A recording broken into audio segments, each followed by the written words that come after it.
Well, Jack, I feel like since your win in Montreal, this is the fight that we've been like literally the first interview you did was about Islam. So I guess how's it feel to now only be a few days away from finally getting to fight the guy that we've been asking you about since your last fight? Yeah, I'm super excited. It's obviously a big challenge. One of the best fighters ever in the UFC, so I look forward to testing myself against him. Another thing you said after your win in Montreal is that you thought that fight was a good kind of test to prepare for Islam. So going back and rewatching that, do you still feel like that, or was that just kind of in the moment you felt like that? I think it was like a grappler, forward pressure sort of fighter, 5 rounds. So yeah, it was a good test. And I guess, how's life changed for you since winning the belt compared to expectations? Because a lot of people are chasing that, and then when they get it, they have all these lofty expectations that might not be met. So how's life for you compared to what you thought it would be as champion? Yeah, nothing's really changed. I've always just looked forward to the next big challenge. Obviously, yeah, as you said, we knew about the fight pretty much straight away. So I was just back to the gym, back to reality, and then chasing another big challenge. And just, seeing all the interviews you and your team have done is you are extremely confident in this fight. It's like when I beat him, when I knock him out, when I finish him. So I guess what are you seeing from Islam that gives that much confidence that other people haven't been able to crack in there? I mean, I just believe in myself, believe in the team, trust the process. And a lot of Islam's past opponents, we always ask them oh, how do you stop the takedown? How do you stop the takedown? And it seems like you and your team are very much well, we might get taken down, but we can get it back up very quickly. Maybe Islam's other opponents are more worried about the takedown and not getting back up. Do you agree with that kind of assessment? Yeah, for sure. Going in there 5 rounds with Islam, you got to expect to at least hit the ground at some point. He's battle tested. He's been in there against some of the best guys, so expect to hit the ground, but it's what you can do with that. Obviously, perfect world, but you keep him away, not be able to hit the ground. But yeah, we expect a full mixed martial arts battle.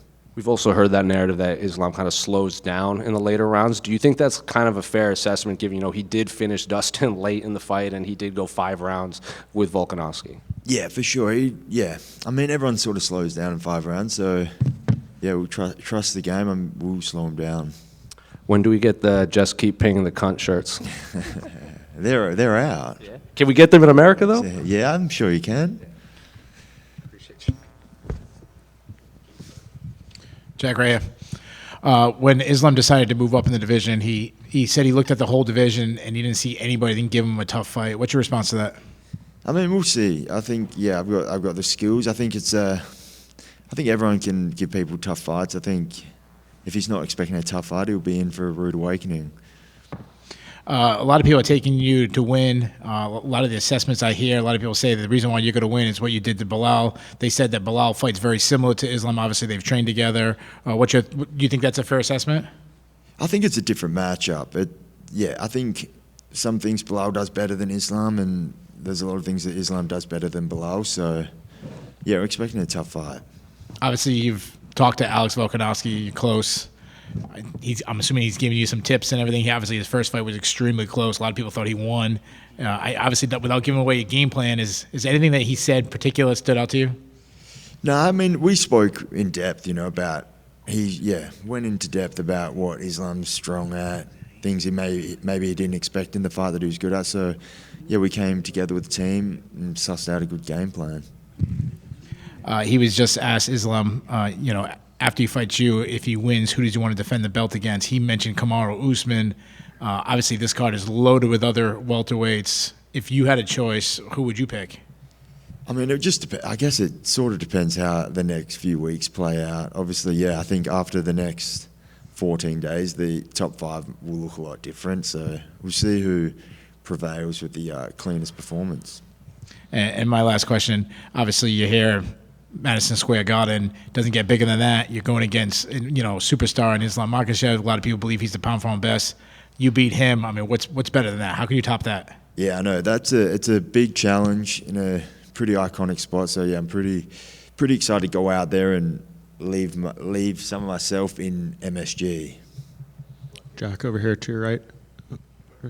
You faced off with Islam the other day. What did you just make of his size and how he's added the weight for welterweight? Not much. It's hard to sort of gauge. We're on top of a building. I was pretty freaked out about that, so it was hard to sort of gauge too much. Are you afraid of heights? A little bit. A little bit. A lot made with Islam coming in here. You know, his shot for history, 2 belts, Anderson Silva's winning streak and everything. Today is the 32-year anniversary of UFC 1. For you, I'm sure you want to be one of the all-time greats as well. How important is winning this fight into what you want to make your career into? Yeah, massive legacy fight, you know, one of the best guys ever. Regardless of the result, he will go down as one of the greats. So, yeah, it's going to be a pretty good scalp on the resume. And I get the sense you don't care what anyone outside of your camp and yourself thinks and their opinions on this fight, but you're the betting underdog. But a lot of the fighters, you know, today at Media Day and interviews are picking you to win this fight. What do you think the fighters are seeing about you that maybe the fans or the people betting are missing? I feel like the fighters always tend to lean towards the champion, so not really paying too much attention. Jack, way in the back. I wanted to ask you about the statement where you had said that you were coming for his pound-for-pound spot. Obviously, there's so much on the line in this fight, the championship belt, the name, the pound-for-pound spot, all that stuff. But, like, where do you rank all these different things? Like, what do you want the most out of this victory? I mean, just to retain my belt, like, it doesn't really matter. I guess the pound-for-pound is very subjective. It doesn't really mean much, though. Just going in there, get the win over Islam is the number one goal. And for you, the 2 blemishes that you have on your record, they were the first 2 pro fights. I feel like a lot of people, it'd be easy to give up back then and kind of say, maybe I'm not a fighter, et cetera, et cetera. But look where you're at now. So I guess how proud are you of the fact that you stayed consistent, you kept fighting after that tough, rough start to your career? Yeah, it was sort of a no-brainer. I still love training, still wanted to compete more, so yeah, I guess there was a lot riding on that third fight. Maybe if that had have gone different, it would be a different story. But yeah, just sort of still loved the sport, trusted the team, so just stuck at it. And last question, obviously, like you said, you were the betting underdog, but there's a hell of a lot of people who expect you to win this fight. So I want to ask you, what's the roller coaster like of being a guy who was counted out, being doubted against Bilal, winning that fight, and now being a guy, obviously there are, you know, the underdog thing, but there's so many people that believe in you now. So what's that roller coaster like of that change? I mean, I still feel like I'm the underdog. I still have that underdog mentality. I feel like I've got everything to prove, so not much has changed. I mean, I enjoy the underdog role, so. Thank you, man. One last question. Yeah, Jack, over here on your left. Circling back to Volkanovski, how important would it be for you to get to avenge his couple of losses to Islam? Can you talk a little bit more about your relationship with him? Yeah, Volk's the man. He's obviously an inspiring character for an Australian. He's one of Australia's greatest athletes, I believe, so yeah, just be able to know him, call him a friend, and be able to watch him train is inspiring for me, and definitely shows the level like where you need to put yourself to get to the heights that he's got to. And then lastly, so much of these questions and so much of this week has been about Islam. Have you appreciated that? Is that nice for you that some of the spotlight is maybe taken off of you in your first defense and he kind of has more of the pressure going into Saturday night? Yeah, I like that. That's good. Just one over here. So you're a very, very good champion. A lot of people didn't believe you could win the title.